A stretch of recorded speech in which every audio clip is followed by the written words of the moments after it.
for the last 7 years, but I'm going to say very pointed for the last 4, we have been driving divisiveness in this country on all levels. Coming through.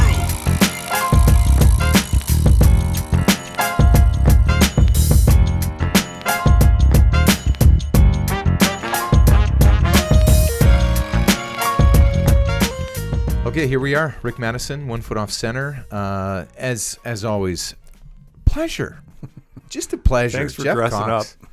Well, listen, someone's got Where did you get that shirt? Well, listen, this is there's a painted. It should remind you of artistry. Okay, this is what we're doing is artistry here today. This is our new digs.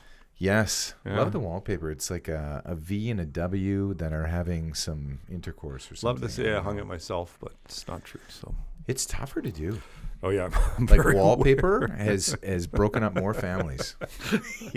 Because people try to put it on and they think it's easy. Yeah, it's not. And this is harder than it looks. Okay, we'll make this look hard.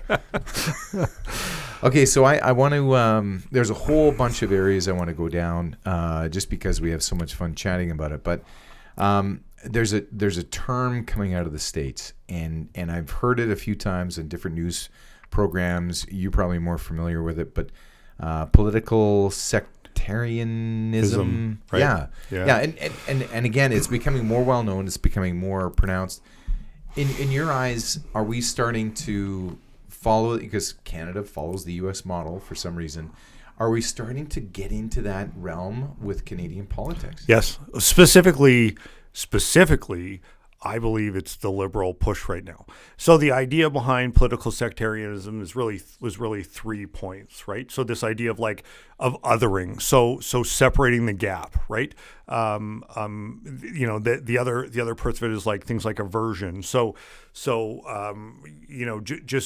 really creating more of a gap from your opponents than is really true. And then the last piece is to paint them with this intention of moral bankruptcy. They're not doing anything that's good for anybody in our country. It's all about them, and they have this Darth Vader attitude that they're taking over the world one person at a time, which is ironic because the Liberals in Canada are the ones that are really using this model right now in the House of Commons, especially around what's gone on with China. And so, yeah, it's not. Listen, I read an article this week that I thought was super interesting and I was unaware of. So Pierre Trudeau and Joe Clark drank beer together quite regularly. A lot of people didn't know that, but they did. So they left the House of Commons and quite regularly walked across bars to have a beer and shake hands and talk about what was in the best interest of Canadians. I did not know that Stephen Harper had a fairly reasonable relationship with Jack Layton, so much so Stephen Harper almost drove a supply and confidence deal with the NDP. I think that would have been around 2004. And they had enough, common ground, despite being very different men, to say, listen, we may have to do this and we may want to do this and we can come to common ground. I mean, that's not what's happening today. Well, and it's building consensus too. I've read about Congress where two of them, a Democrat and a Republican, were in Croatia, and they had an afternoon to kill, so they went shopping together, and they found common ground. They found common areas of interest. And what was interesting is going back to the Hill, they figured out, wait a second, we can probably build consensus together and not entirely just despise anything that you are uttering out of your mouth. And I think that's the thing that's changing a lot is if you're across the floor, you are dead to me. I have nothing in common with you. You are not even of any ilk that I can even agree with. And I think that's hurting progression of any kind of narrative or thought or any kind of common ground. But I would argue it's creating regression because, listen, if you go back, I got an interview this morning about what is arguably a hate crime that happened in this city last week. So a foreign student, from what I understand, East Indian exchange student, was beaten to a pulp by 5 or 10 people last week coming off the bus. Just a disgusting story. And again, when you create divisiveness constantly, and again, where do we look to our leaders? I mean, does a bunch of 20-year-old kids really take a conscience from federal cabinet ministers? Probably not. But listen, I think there's a subconscious to it. For the last 7 years, but I'm going to say very pointed for the last 4, we have been driving divisiveness in this country on all levels. It's listen, you don't want to get vaccinated, you're a misogynistic racist, right? This week, people protesting Justin Trudeau at a speech, he referred to as flat earthers. Those are pretty broad statements about people he's never arguably met, because he refuses to interact with them. And that's the problem I'm having with this is if you disagree with me, then I'm going to essentially call you names. I'm going to put you into a camp that makes people think, oh my gosh, flat earthers. I mean, this makes me think that some of the great leaders of our time, and we can go back 100 years, it seems like they were ones to build consensus around the table, because they knew there's a larger plan at work, there's a larger responsibility, and that's to build bridges versus burn them up and tear them down and whatever else Trudeau is doing. Because it seems to me as if you do not follow my stream of thought or my party's policy, I'm going to paint you with this color, and you can never, ever, anything that comes out of your camp is fundamentally flawed to me. And that's the part that people have to start understanding. That's what he's doing. He's building this divisive nature in our nation, which is fundamentally a cultural mosaic, and we're supposed to all get along and get along. But and listen, I think you and I agree on this point. But okay, so I have voted Liberal, and again, I think that's when we talk about this podcast and trying to be good thing there's a table here. I come across the table at you right now. Trying to be centric. No, listen, I think this is a fair statement. I'm willing to back up. In 2015, right or wrong, I'm going to tell you today, I ticked the box for Justin Trudeau. At the time, Stephen Fear was the MP that was elected on the Liberal Party, and he had a very short run here and then was kicked to the curb. But you know what? There was some change that was needed in 2015. Now, I regret it. That change was not as needed as I thought. But I think it's important to make that statement, because we're not just extremists here trying to beat the shit out of the Liberal Party. I have ticked that box. I ticked that box very early in my late teens and early 20s, because it was a party that represented me at the time. And you know what? I thought Jean Chrétien and Paul Martin did a good job balancing the books and creating business for this country. Somewhat central. I always like the people that are conscious capitalists. So in other words, they want to help the most vulnerable. They want to lift people up, and they also want to keep those that have the shekels, because we know if we look after those people, they will stay here, they'll employ people, they'll keep Canada running. And if we don't do that, then that's when we get into this issue. So my point is this, though. Fundamentally, I can't ever see myself ticking the box for the NDP.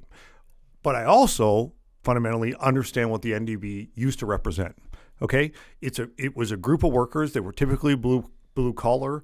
A lot of them punched the clock. It was at that time a bit of a middle class, lower to middle class group. It was hard to argue. I mean, again, Jack Layton, it's a very valid point. Now, I don't believe in some of their socialism, but when I watched Jagmeet Singh sit in front of grocery executives and try and berate them about their profits, when he has no problem signing off on the fact that we've just implemented a carbon tax that ranges from anywhere from 25% to 75%, depending on the product you're buying, and then goes, how dare you?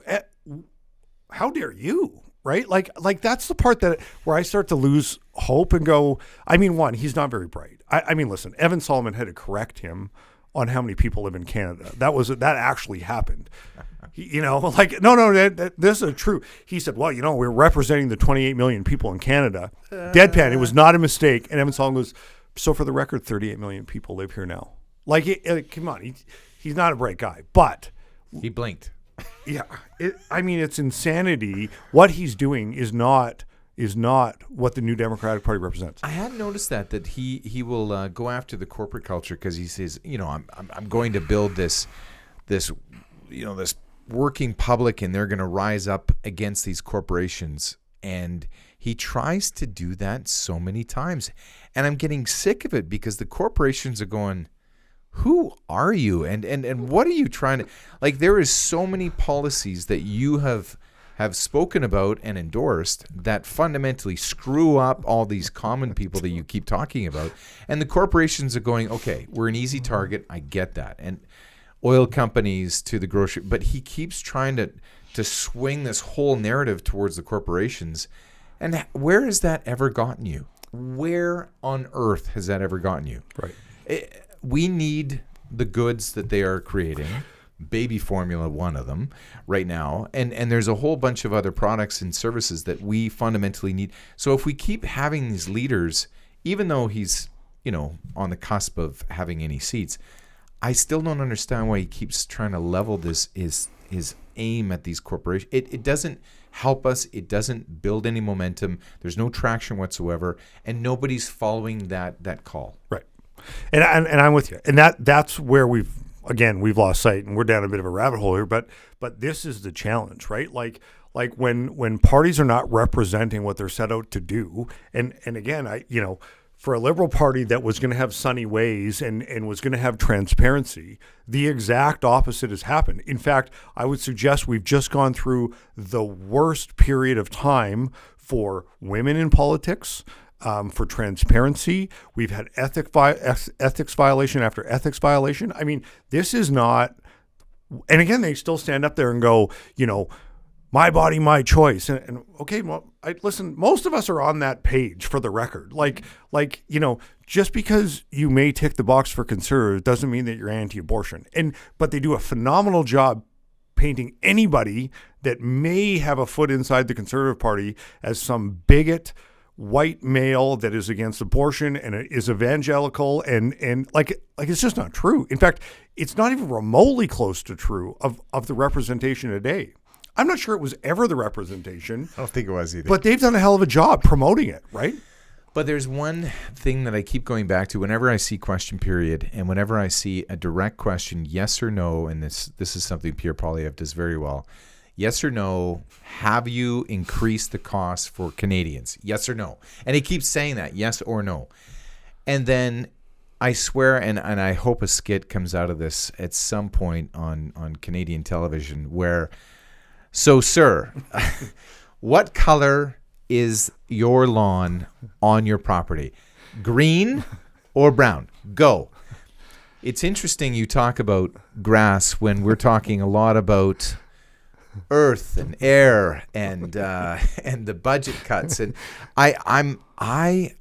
he will never answer the question. No.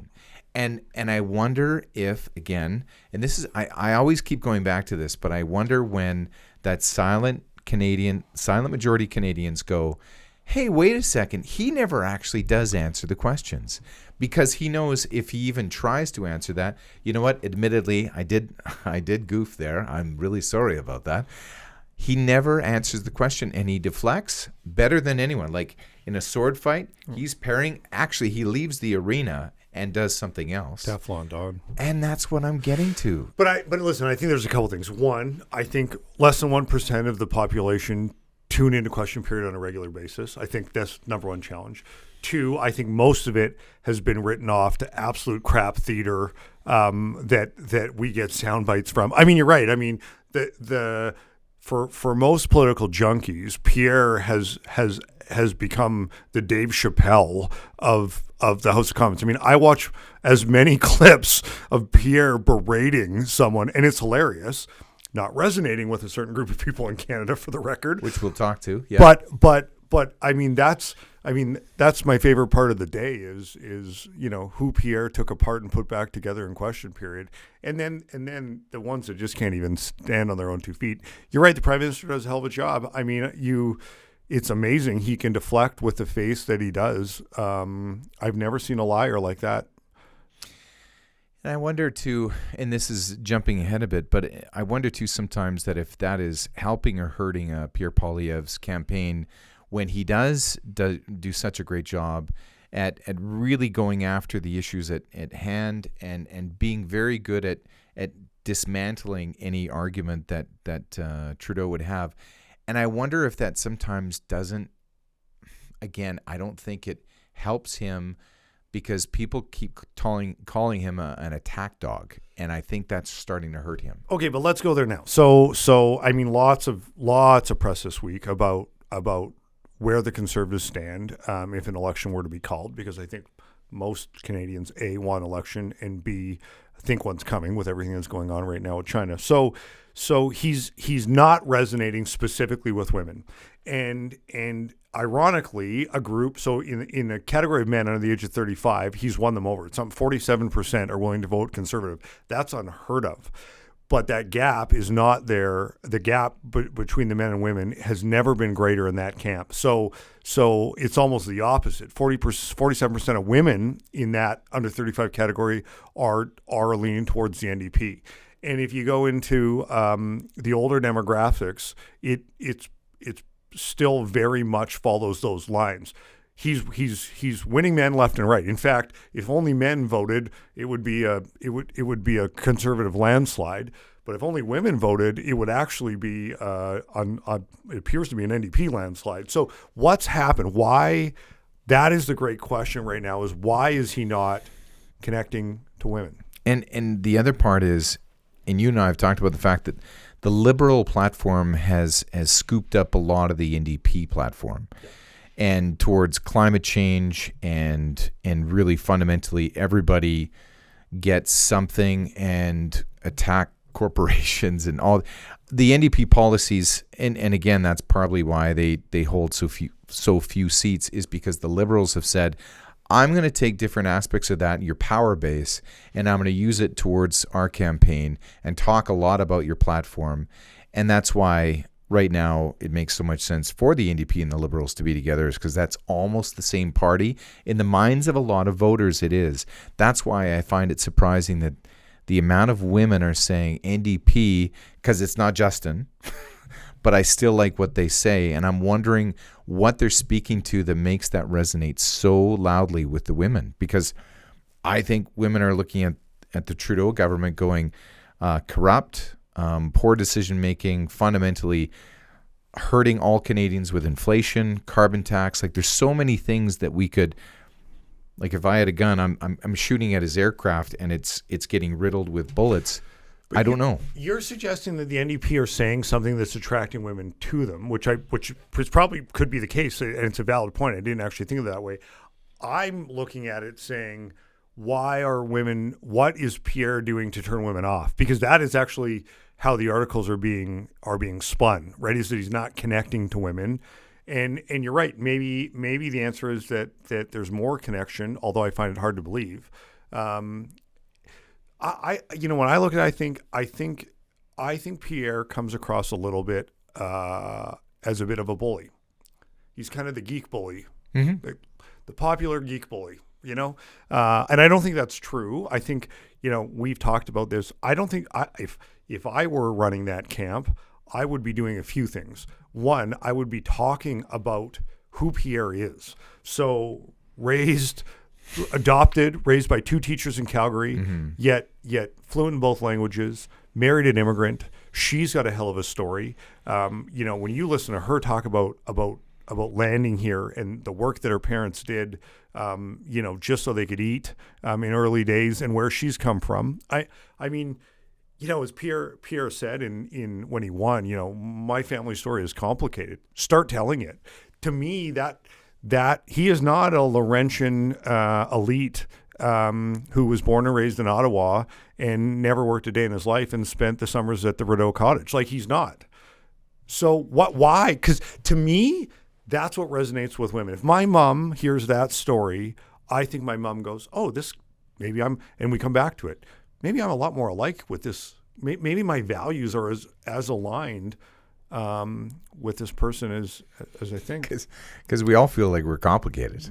Because, I mean, really, it is. There's no family doesn't have some dysfunction in the family. So the part that I really enjoyed was when he, got 60+% of the first vote in the Liberal leadership. Sorry, not the Conservative leadership.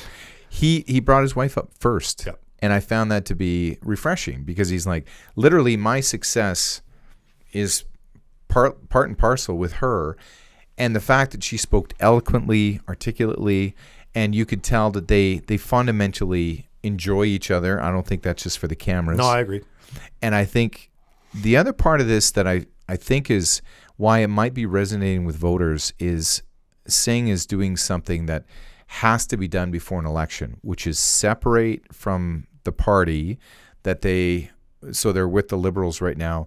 But to do an election, to get any kind of traction, he has to there's a cooling off period that has to happen. And I think he's starting to call him, if you don't do a public inquiry on the meddling from the Chinese, then, and he starts calling him a coward and various things. And I think that's when you start seeing that separation, which to me is telling towards an election. Because, again, you need to have some sort of differentiation for the voters to go, that's NDP, that's Liberal, that's Conservative. So I think that's already starting, the cracks are already starting to show. But specifically on the PR thing, why is that not a strategy? And hear me out here. So why can I, at 42 years old, tell you Nancy Reagan, Laura Bush, Michelle Obama, Hillary Clinton, right? I can name the women that sat second in the White House. And you know what they were? They were the softening factor of somebody that had to make hard decisions. And I'm not suggesting because they're women. I'm suggesting as the First Lady, and that could be reversed. It's just the time period that we live in. All I'm suggesting is, why are you not out pushing Pierre's wife as the family softer component of PR? I'm talking specifically about Pierre trying to win here, because the data this week shows it's still a big hill to climb. It's not a slam dunk. So why are they not talking about this in the war room? But part of it is the media onslaught. So as you know, Pierre looks, in my eyes, he's got a lot of fodder out there because he continually has this wonderful target in Boy Blunder, and he just keeps going, wow, yet another thing, another talk point I can speak to. And I think it's tough when you have 100 clips of Pierre to throw in even 7%, so 7 clips of his wife, because I honestly believe, how do you wedge that character story into, like... But Rick, this character story is not resonating. And that's what you have to pay attention to, is this character story, as much as you and I love it and are like, oh my goodness, thank God somebody that's got something between his ears in Ottawa. And again, when I look at what he wants to do, I think, yep, that makes sense. It's not resonating with women. I mean, specifically, let's talk about the facts. It's not resonating with women. It doesn't matter what age. What he's doing is not resonating. You're missing, arguably, 50% of the vote. Now, he's got about a 20% Tory base of women, but there is a mass group he needs to win an election, and that message is not working. So I'm suggesting they've got to shift. So I think I know the answer. I know. It's called the Canadian Broadcasting Corporation. It really is. What we have is a whole smattering of women, and I know a lot of women, voting women, who when they hear the words defund the CBC, which is what Pierre keeps touting, I think Pierre has to step back from that platform and start saying, listen, he should get into office and not defund them, just stop giving him $1.4 billion. Yeah. And he should, that way, there is a very educated woman that listens to CBC for the cultural programming. CBC offers a lot of great diversified programming and everything else. Not going to talk about state-funded and left-leaning and all that stuff. It's a great media for a lot of people. And they think, I love the fact that there's no commercials, that I get the stuff I want. I get to hear about my nation. And I think that's part of it is the women are going, do not mess with my CBC. Right. You can do a whole bunch of things. You can fix the economy, monetary policy, open up the energy sector, like be more common sense, don't screw up like Boy Blunder, but don't touch my CBC. Yeah. You believe that's a point, eh? I don't disagree with you. I think you're probably right. $6.5 billion get dumped into media, though. It's not just the CBC that is participating in these subsidies. So I think the suggestion is, and again, I think you're right. I think the rhetoric around defund the CBC might be a little aggressive. I think we should be having a serious conversation about propping up media companies. We are in a time of change. It happens all the time. Ask Blockbuster how they feel about it. Imagine if the Canadian government at the time decided to prop Blockbuster up because they wanted people to be able to walk in and get movies. And listen, media is a we need to be given factual data to be able to make decisions on.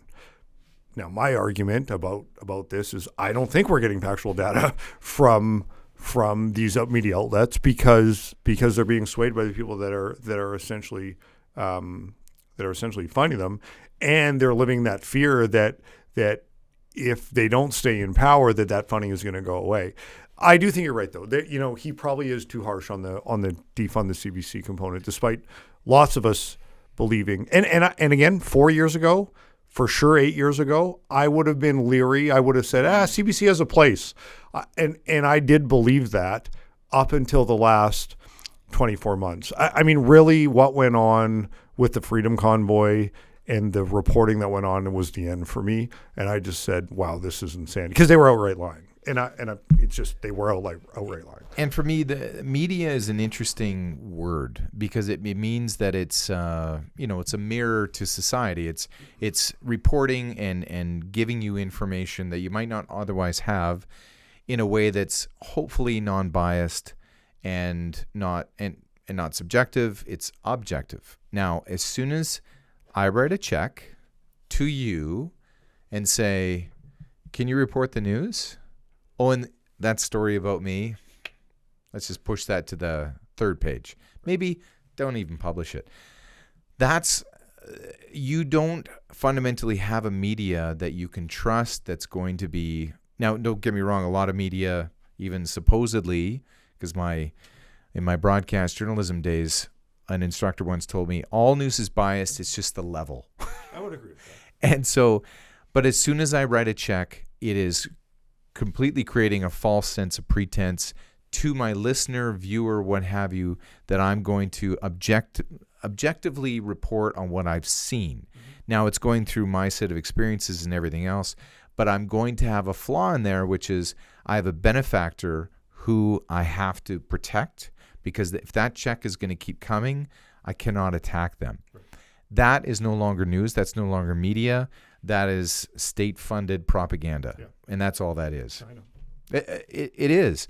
So I think going back to that, I think if for Pierre to fundamentally gain back, he needs to moderate that stance, because when you think about it, 20 years ago, if a politician stood up and said, I'm going to take out the CBC, I'm sorry, but that would actually create ripples internationally going, did he just...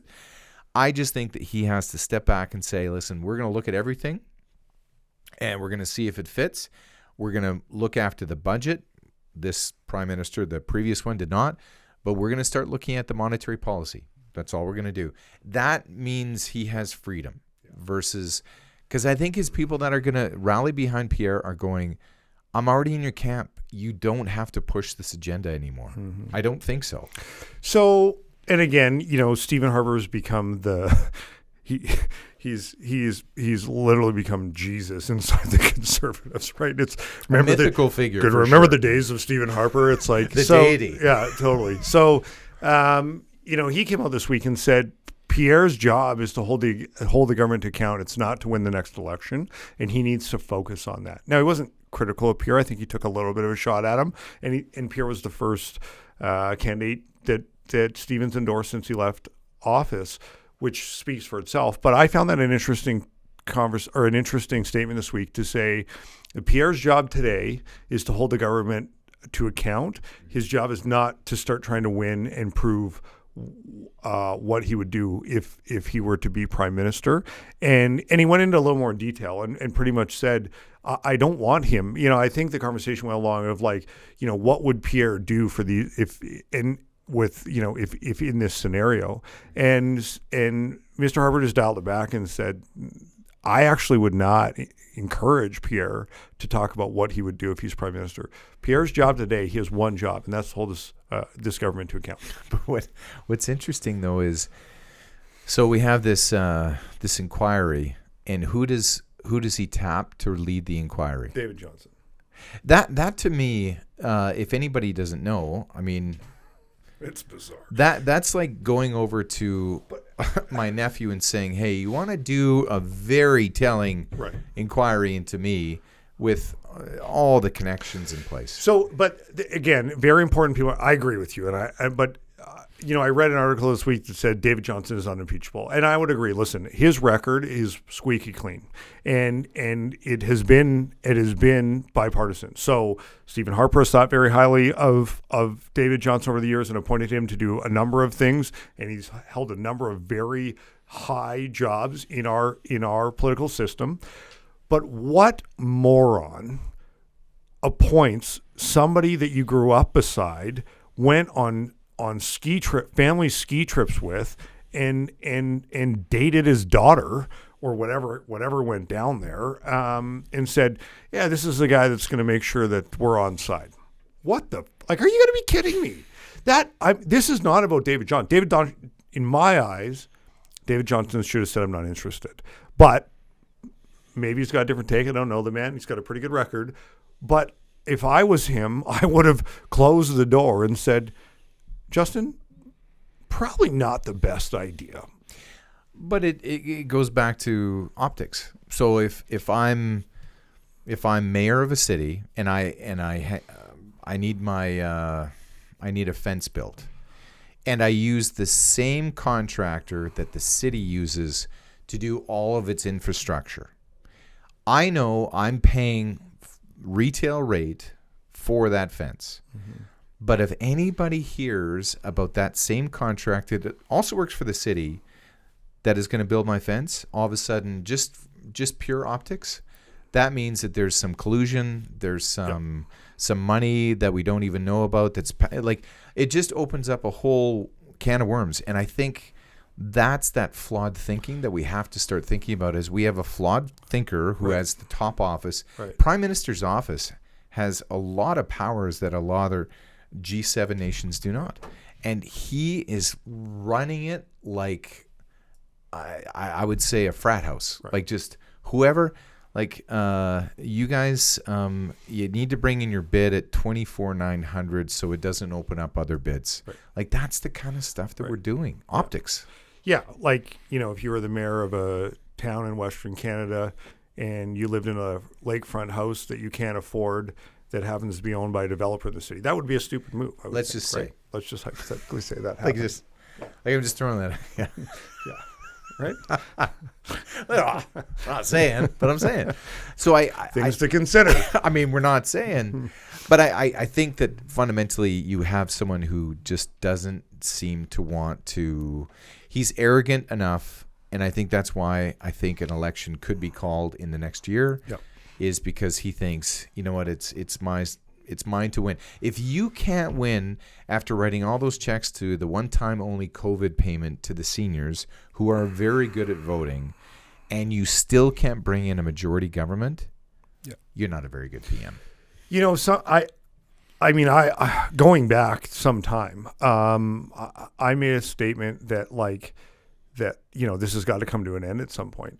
And prior to everything going down with China, somebody said to me, "Yeah, but he walks around like he knows he's not going to lose."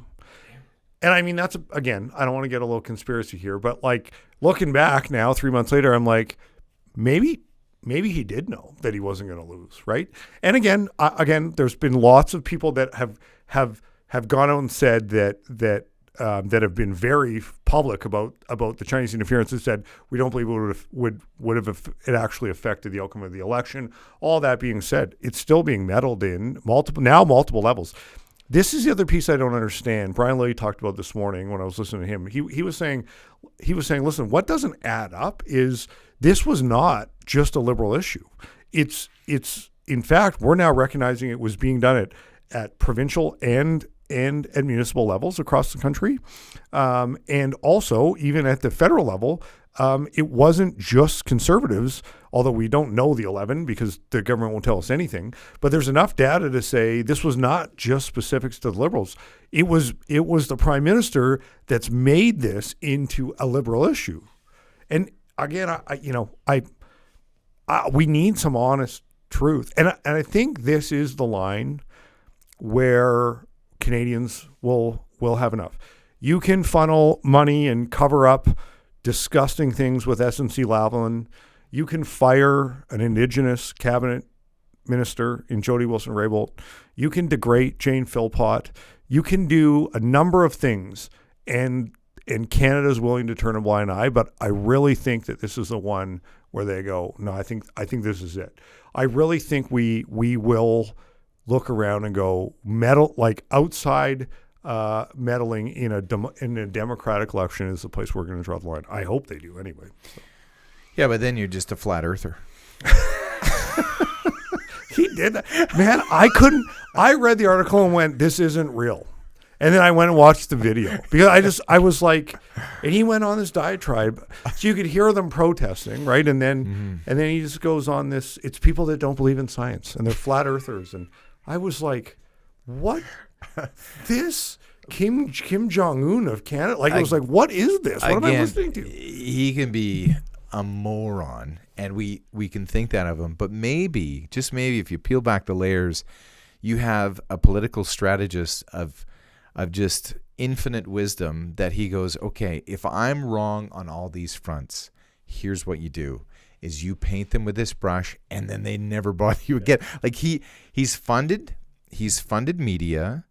He's done a very good job of deflecting and parrying and just basically getting out of the way of these fundamental criticisms, and yet he's still in power. So at some point, you got to say, okay, is he an idiot, or is he actually quite good at holding on to a seat? So, okay, what about so the MP that's really at the height at the center of this from North Valley, Dong, yeah. So stepped down this week from the party, said he's going to run as an independent. Like, how that's bullshit. But anyway, whatever. He's trying to break rank there and say I'm going to sit as an independent. He claims the truth will set him free. I know a little bit, not enough, but I know enough to know that if you're Global News, who reported on this, who again I would say is getting funding from that Liberal government, they don't do that without. You can't, like, the one thing you can't do is that. Mm-hmm. So they know something. They've continued to report. It's never actually been denied by the Liberal Party. No. Dong is saying that the truth will set him free. But it's been my experience that if you, as a news organization, go out and make those accusations, you either have the proof that it happened or your ass is about to get sued for a lot of money. And we're not talking about the latter. Mm-hmm. Thoughts on that part of it? Because again, I'm like, come on. But is he talking about the chat he had with the Chinese government about the two Michaels? About the two Michaels, and I wonder if that's part of this, which is he's saying that the truth will set you free. In other words, I'm not disputing the fact that there might have been some meddling in the election. But the truth, is it dealing with the fact that he spoke to the government and says, listen, leave those guys be, because here's how we can orchestrate this whole exchange idea for hostages. That to me is far more volatile. Like, that's a political grenade to me. Well, that to me is that you go to jail. But he's not admitting to anything. He's denying it all.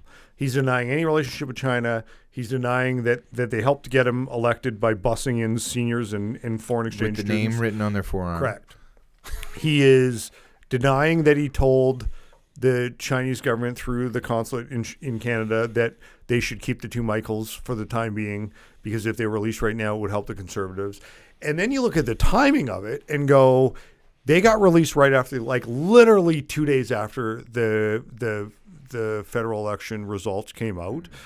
So that starts to kind of add up. Maybe I'm connecting dots at a reach, but that doesn't make a lot of sense to me. He's walked out and he argues, no, I was there on other votes. But I mean, he literally has been there for a vote. They voted to condemn China over the treatment of the Uyghur Muslims. He missed that vote and then was right back in the House of Commons within minutes to take the next vote. I mean, like, it doesn't all pass the sniff test.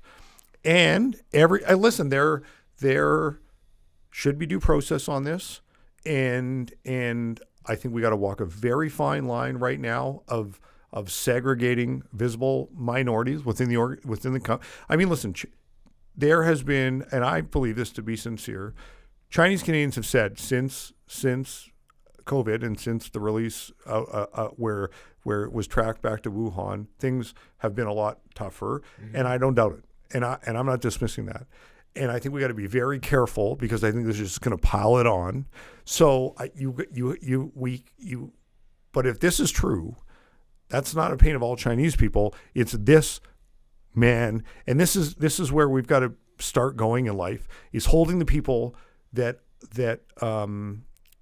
did crimes or were offside accountable, and not say, oh, it's all liberals or it's all conservatives or it's all Chinese. And I think that's something that also should be noted, is that we got to be very cautious as we go through this. I do think what's really telling is when you have an organization that sole goal is secrecy and protecting Canada, I'm talking about CSIS, starts going, we're going to leak enough information to make sure that somebody pays attention to the fact that there's a big problem here. Yeah. Like, that's when I start to go, okay, this is when a lot of people will stand up and take notice, because CSIS is going, no, you need that document. I'm just going to sit in this park bench and I'll lay this next to my reporter, and he's going to go away and report on this because I can't seem to get any traction anywhere with these corrupt people that are fundamentally ruining democracy in Canada.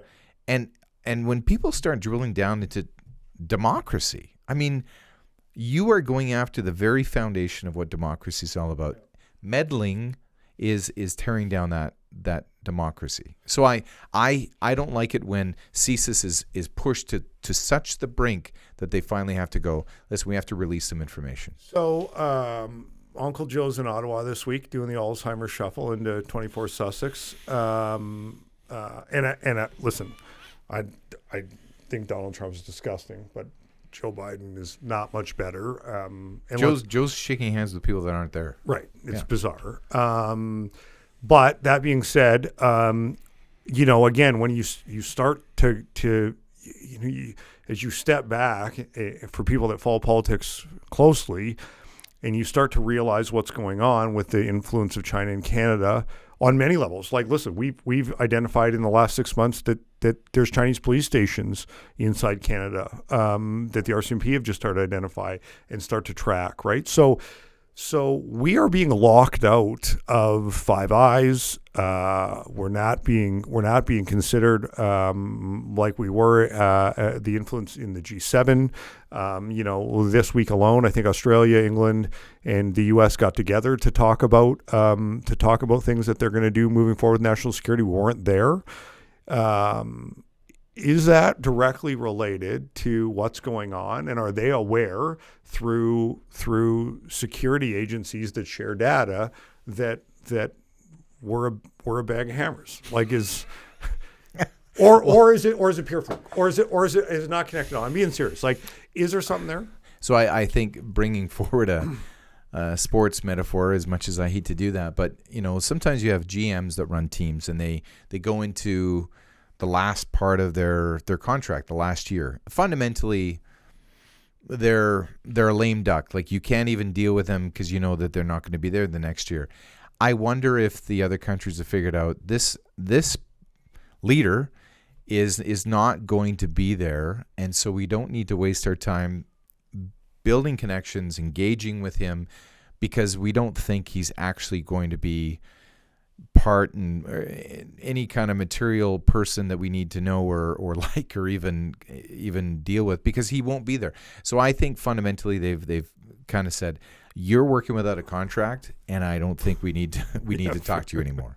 Yeah, fair enough. That you're right. That might be the answer, right? It might just be that I mean, he's been a lightweight on the world stage. It's been embarrassing. Well, when he was mic'd up and he was making fun of Trump and not even being aware that there's cameras and microphones everywhere at a G7 summit with all the developed countries who happen to have electronics and listening devices on their persons. Yeah. He was mic'd up. Like, he was literally there when they put the microphone on him, and he went, I'm still going to hammer the guy that's running the show over there for the U.S. Right. And then probably stood up in front of all of us the next day and talked about how we have to be inclusive and that none of us are held to his standard. He doesn't seem to let the rules apply to him. Hey, it's like it's inclusive except when it's me. Well, at the Queen's funeral, he needed a nice place to house people. So, okay, but hang on. What's the deal? So finally, after 12 weeks of multiple media it comes out yesterday that, yeah, he's the guy that stayed in the suite that was $6,000.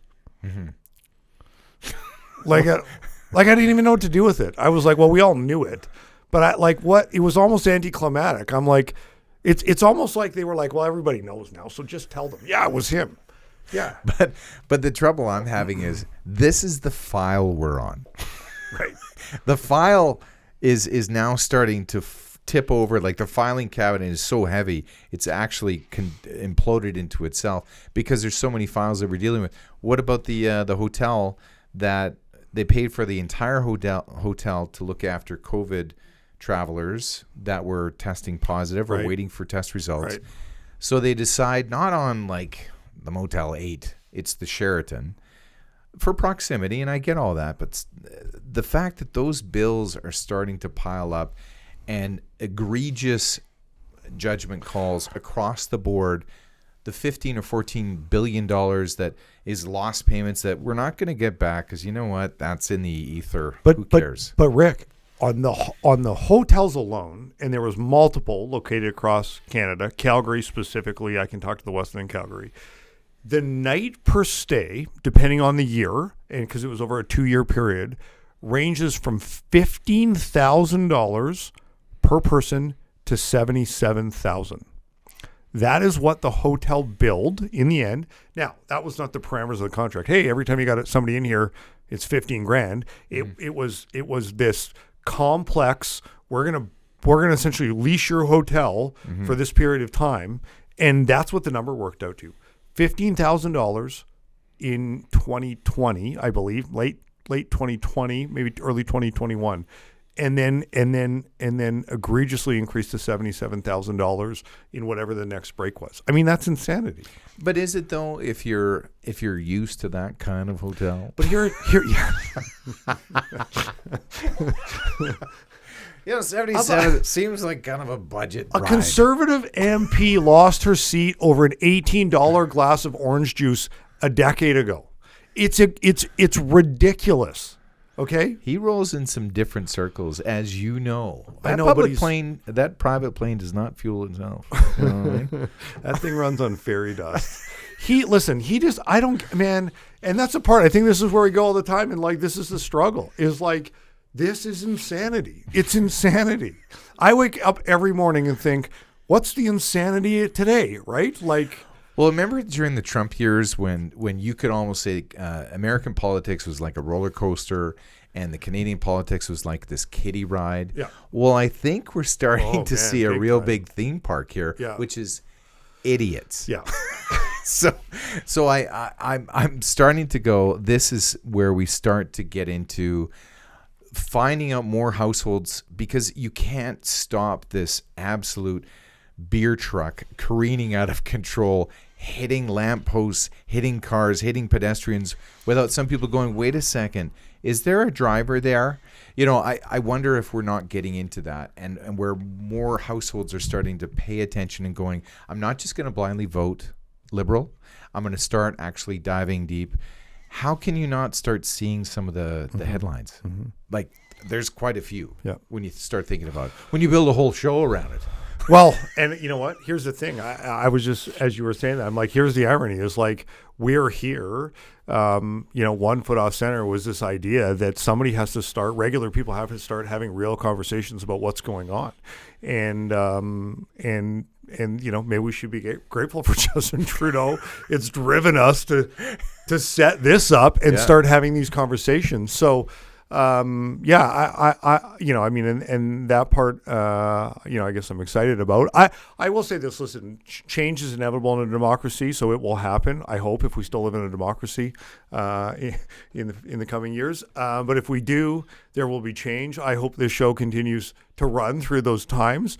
And I have no problems holding that government to account too. I don't think I have no problems with that component of it, but right now it's bizarro world, right? It's crazy, and we've got to start having real conversations and start bringing people together and say, okay, listen, not everyone here is an extremist, right? And not everyone's set in stone. This isn't America. You're not born into the party, right? I think that's not the way Canada operates. So anyway, I'm excited to be here and do the show with you again. So I'm looking forward to the next one. Behud, it reminds me of Jon Stewart when he was talking about the pivotal part of the show was when we could start taking clips, because now we had VHSs and we had ability to pull the clips of a politician, what he said, and then entirely what he did differently. And he says starting to hold their feet to the flame. And I hope, that would be another name for the show, holding the feet instead of between two ferns. I think. Actually, by pure fluke, it's funny you brought his name up. On the weekend, I ended up somehow, I don't know what rabbit hole I'm down, and I end up in a clip of John 20 years ago going on Crossfire, which was Tucker Carlson that leftist that's still on CNN. And he comes on and just calls him to task and says, you guys could be having debate, but instead you're having political theater. And Tucker Carlson says, well, what about you? And he's like, I follow a show that is Muppets making prank phone calls. This is CNN, right? And it was a valid point. And man, to think that Tucker Carlson was on CNN now, that was the most surprising thing in that whole clip. That would be, yeah. So. Okay. Well, listen, as always, a pleasure, and we'll hope to speak to you soon, because you know what? There's so much more we can talk about. Can't wait. Thanks, Rick.